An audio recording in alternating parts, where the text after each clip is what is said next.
que é a verdade? Esta não deveria ser uma questão controversa, mas hoje é. Jesus Cristo definiu claramente a verdade. Aprenda a verdadeira definição de verdade e a única maneira de encontrar a verdade em qualquer aspecto da vida. A seguir, em A Chave de Davi com Gerald Flurry.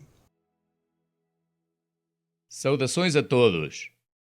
A concordância de Strong's registra a palavra verdade cerca de 300 vezes em sua concordância e, no entanto, quase ninguém hoje sabe o que é a verdade. E acredito que isso mostra que perdemos nosso caminho com Deus.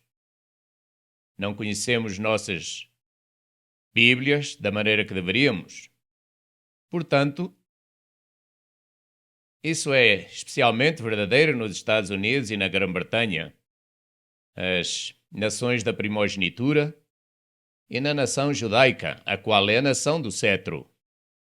Agora, se vocês não entenderem isso, podem solicitar o nosso livro Os Estados Unidos e a Grã-Bretanha em Profecia, que explicará tudo isso a vocês. Mas hoje em dia muitas pessoas dirão, bem, eu tenho a minha verdade e você tem a sua verdade, e elas serão muito diferentes, é claro, e isso não pode ser porque alguém está errado ou ambos estão. Esse é um problema real e é o mesmo problema que Cristo enfrentou quando esteve nesta terra. E ele levantou esta questão pouco antes de ser crucificado. Observem João 18, versículo 37. Disse-lhe, pois, Pilatos, logo tu és rei?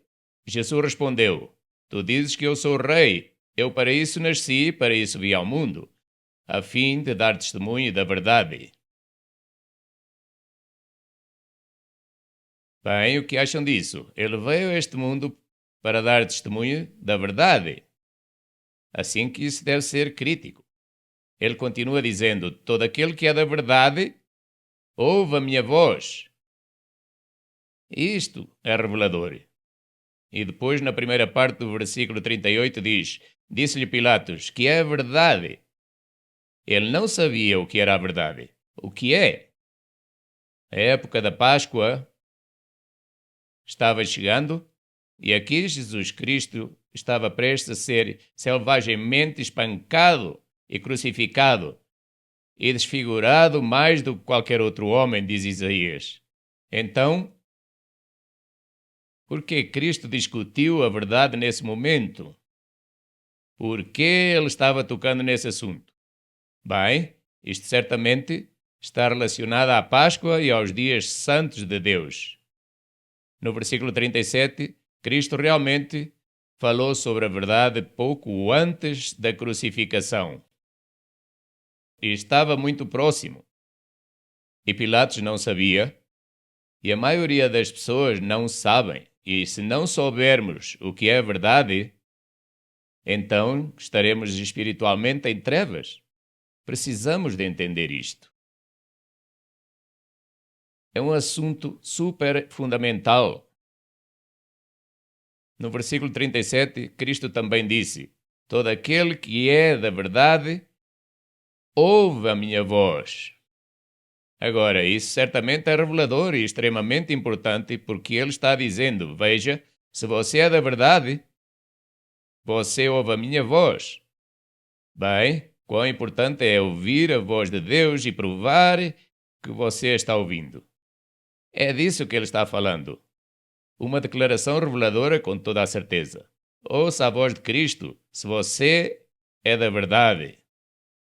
Voltem ao versículo 38 novamente e eu terminarei.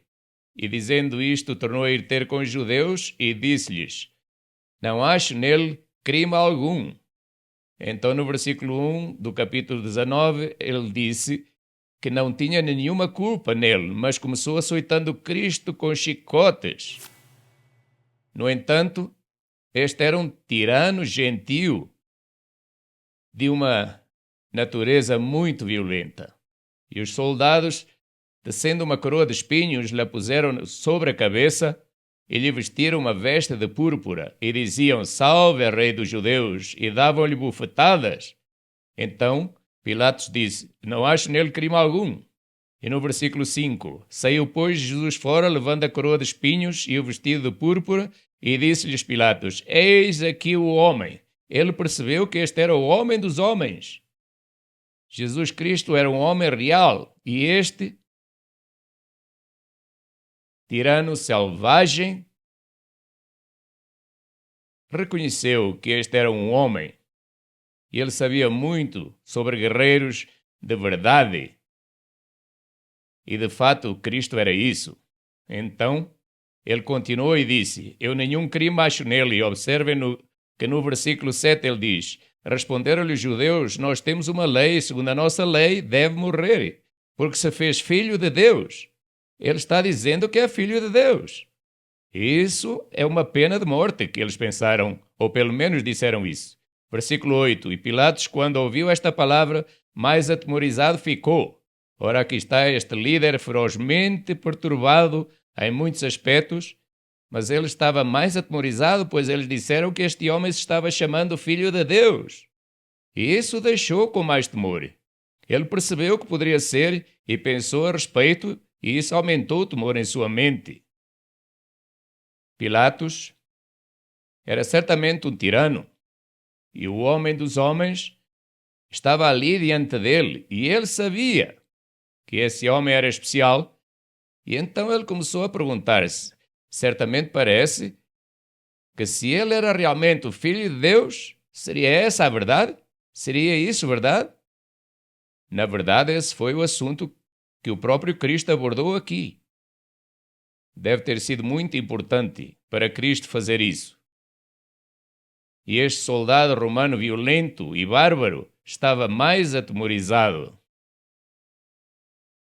Quando vocês pensam no Filho de Deus, e se realmente acreditam nisso, bem, devemos ter algum temor em nossas vidas e em nossas mentes.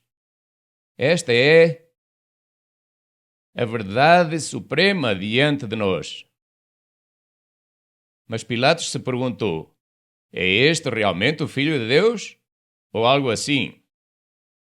E Cristo abordou este assunto e foi pouco antes dele ser crucificado. E Pilatos disse: eu acho que 3 vezes ali, eu nenhum crime acho nele. Não acho nele crime algum. Mas ele foi em frente e o crucificou mesmo assim, porque os judeus estavam exigindo isso. É claro, todos nós matamos a Cristo com nossos pecados. Foi isso que o matou.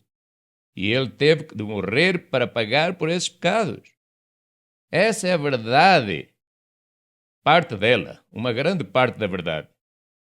Então, no versículo 28, depois, sabendo Jesus que já todas as coisas estavam terminadas, para que a Escritura se cumprisse, disse: tenho sede.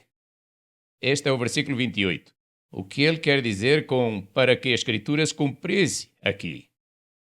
Ele estava falando sobre um versículo ou Escritura que tem que ser cumprida. Ele tinha que morrer. Ele sabia disso. Ele teve que ser chicoteado ferozmente com chicotes que tinham chumbo nas pontas e que rasgavam a carne. Ele teve que se preparar para isso também. Depois, o versículo 30 continua dizendo que ele morreu. Estava terminado, estava acabado. Ele havia terminado a obra para a qual veio. É sobre as Escrituras. Esta verdade é sobre as Escrituras. E vocês podem receber muitas bênçãos por terem a verdade. Cristo fala sobre isso em muitas passagens. No Salmo 91 e versículo 4 diz: Ele te cobrirá com as suas penas, e debaixo das suas asas estarás seguro. A sua verdade é escudo e broquel. Você tem um escudo e um broquel? Deus quer ser um escudo para você neste mundo perigoso. Isso é ter um grande poder e uma grande proteção. O versículo 3 do Salmo 43 diz: envia a tua luz e a tua verdade. Deus nos está dizendo, bem, tudo bem, se você tiver a verdade, terá luz com você. E você terá luz e não ficará nas trevas. Isaías 59, versículo 8.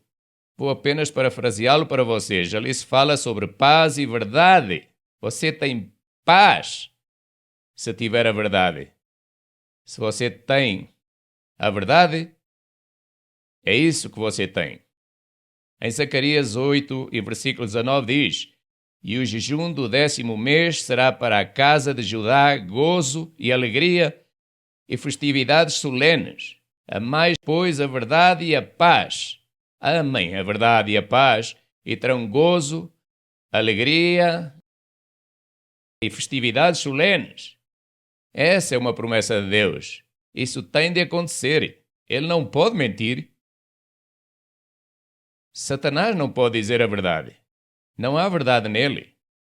É incrível. E ele é o Deus deste mundo. É isso que a sua Bíblia diz em 2 Coríntios 4, versículo 4. Tudo isso tem a ver com a verdade. Há também algumas maldições que vêm com ela. Portanto, temos de estar conscientes disso também. Aqui estão alguns versículos sobre a própria Igreja de Deus neste tempo do fim. E eles tinham a verdade. E aqui está o que começou a acontecer. E agora estão em uma situação muito terrível. Ou seja, a Igreja está. Versículo 10 de 2 Tessalonicenses 2.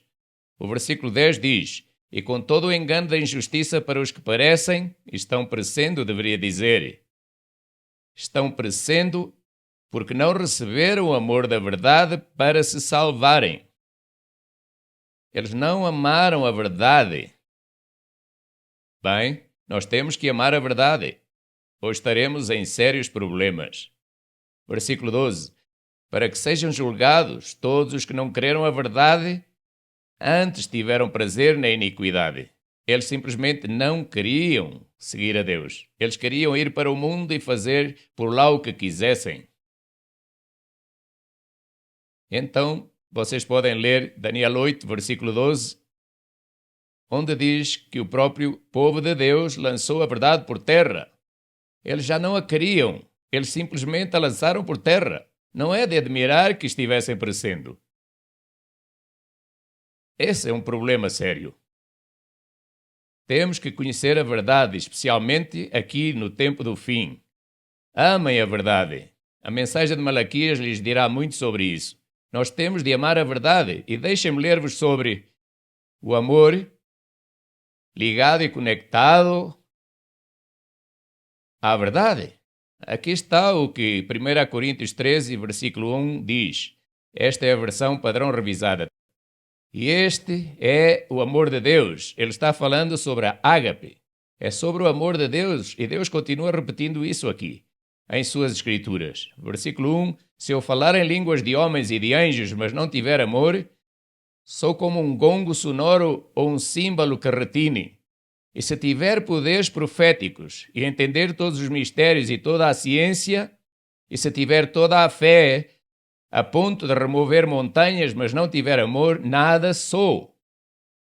O amor é tudo. Deus é amor. E continua dizendo, se eu der tudo o que tenho, e se entregar o meu corpo para ser queimado, mas não tiver amor, nada sou. Bem, o amor é tudo. É isso que ele está dizendo. Mas agora na versão King James quero ler o versículo 6. Eu gosto um pouco mais deste versículo e ele deixa tudo muito mais claro, eu acredito. O versículo 6 diz, o amor de Deus não se regozija com a iniquidade, mas se regozija com a verdade. Vê, este amor de Deus regozija-se com a verdade. E nós também podemos e devemos regozijarmos com a verdade.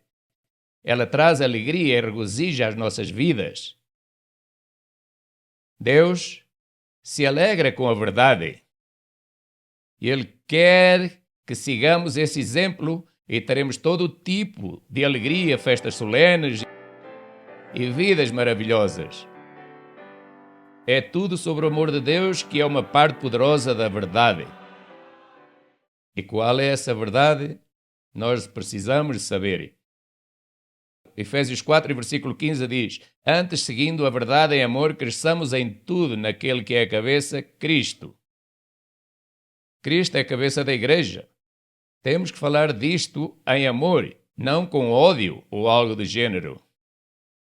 1 Timóteo 6, versículo 5 diz que as mentes corruptas das pessoas estão destituídas da verdade. Eles são privados disso de muitas maneiras porque ganham dinheiro, mas não com piedade. Esse é o problema. Bem, este mundo precisa da verdade, mas neste caso, eles estão desejando o dinheiro acima de tudo. E depois, no versículo 32 de João 8, diz: E a verdade vos libertará. O versículo 40 diz que eles estavam tentando matá-lo porque ele lhes disse a verdade. Oh, quão enganados eles estavam! E quão enganado este mundo está. Apocalipse 12, versículo 9. O mundo inteiro está enganado sobre questões tão importantes e certamente sobre a verdade. Estão enganados poderosamente. E aqui Cristo estava prestes a ser crucificado e eles não sabiam quem ele era. E mataram-no. Porque, bem, era isso que o povo queria. Mas vê novamente que isso não nos salva. Cristo sendo crucificado. Isso não é suficiente. Nós somos salvos pela sua vida. Romanos 5, versículo 10. Romanos 5, versículo 10. E vocês podem ler sobre Satanás em João 8, versículo 44. Ele é um homicida e um mentiroso e a verdade não está nele. Não há verdade nele. E não há nada além do oposto à verdade. Esse é um problema real. João 17, versículo 17 diz: Santifica-os na tua verdade. A tua palavra é a verdade. Aqui está a verdade. A palavra de Deus, a Bíblia. A Bíblia de Deus, o Antigo Testamento e o Novo Testamento. A tua palavra é a verdade. A tua palavra é Cristo impresso. Isto é crucial. É disso que se trata a sua Bíblia. É Cristo impresso. E vocês podem acreditar em cada palavra dela. E vocês podem provar isso. Absolutamente sim. Mateus 4, versículo 4 diz que devemos obedecer a toda a palavra de Deus, que é proclamada por sua boca. É isso que nos é ordenado fazer.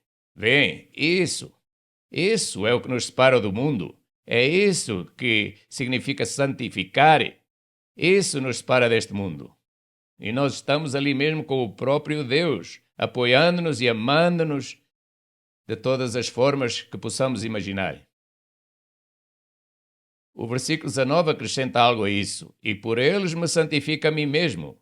Eu me separo a mim mesmo para que também eles sejam santificados na verdade. Essa verdade vos santificará. Ela realmente os colocará em sintonia com Deus. E o que poderia ser mais importante do que isso? Bem, nada. Zacarias 8, versículo 3, observem esta declaração incrível. Versículo 3 de Zacarias 8. Assim diz o Senhor, voltarei para Sião e habitarei no meio de Jerusalém. E Jerusalém chamar-se-á a cidade de verdade. E o monte do Senhor dos Exércitos, monte de santidade. Portanto, aqui está Jerusalém. É a cidade da verdade. Vocês acham que precisamos de algumas cidades da verdade hoje? Jerusalém se tornará a capital do mundo e até mesmo do universo. E Deus diz aqui que ela será uma cidade da verdade e ela ensinará o mundo inteiro sobre ter cidades da verdade. Que verdade maravilhosa é esta! Esta é a verdade. A palavra de Deus está bem ali para todos nós. A sua palavra é a verdade. Notem o que isto produz. Versículo 4. Assim diz o Senhor dos Exércitos, ainda nas praças de Jerusalém habitarão velhos e velhas. Eles estão seguros e protegidos. Ninguém faz nada de negativo contra eles. levando cada um na mão o seu bordão por causa da sua muita idade. São velhos e idosos. Versículo 5: E as ruas da cidade se encherão de meninos e meninas que nelas brincarão. Bem, o que vocês acham disso? Esta é a cidade da verdade e ninguém está fazendo nada de violento. Eles estão amando uns aos outros, estão amando seus filhos, estão amando os idosos e cuidando bem deles. E garantindo que tenham uma vida maravilhosa até ao fim. Pelo menos fisicamente. Reparem no que diz o versículo 7. Assim diz o Senhor dos Exércitos: Eis que salvarei o meu povo da terra do Oriente e da terra do Ocidente, em todo o mundo, e trá-los-ei e habitarão no meio de Jerusalém, e serão o meu povo, e eu serei o seu Deus em verdade e em justiça. Bem, o que acham disso? Estas são pessoas de todo o mundo. E elas virão diretamente para o meio de Jerusalém e verão como ter uma cidade de verdade e um continente inteiro de verdade. Todos terão a verdade. De todas as partes do mundo, nesta bela imagem aqui. Como não ficar empolgado com isso se o compararmos com as nossas cidades hoje e este mundo atual? Como precisamos desesperadamente disto e Deus o vai dar a nós. E isso é comprovado ao longo de toda a Bíblia. Comprovado. E podemos mostrá-lo a vocês sempre que quiserem conferi-lo. Certamente podemos fazer isso e vocês podem provar e não terão de seguir a um homem, nunca. Isso vocês não devem fazer. Bem, ele continua falando sobre a verdade e a paz. E novamente aqui, diz na última parte do versículo 19, acho que já devo ter lido isto antes, mas vou ler novamente. E o jejum do 10º mês será para a casa de Judá gozo e alegria e festividades solenes. Amai, pois, a verdade e a paz. Amem a verdade e a paz. Assim virão muitos povos e poderosas nações a buscar em Jerusalém o Senhor dos Exércitos e suplicar a bênção do Senhor. Não é essa a visão mais maravilhosa que vocês poderiam ter? Até à próxima semana, sou Gerald Fleury. Adeus, amigos.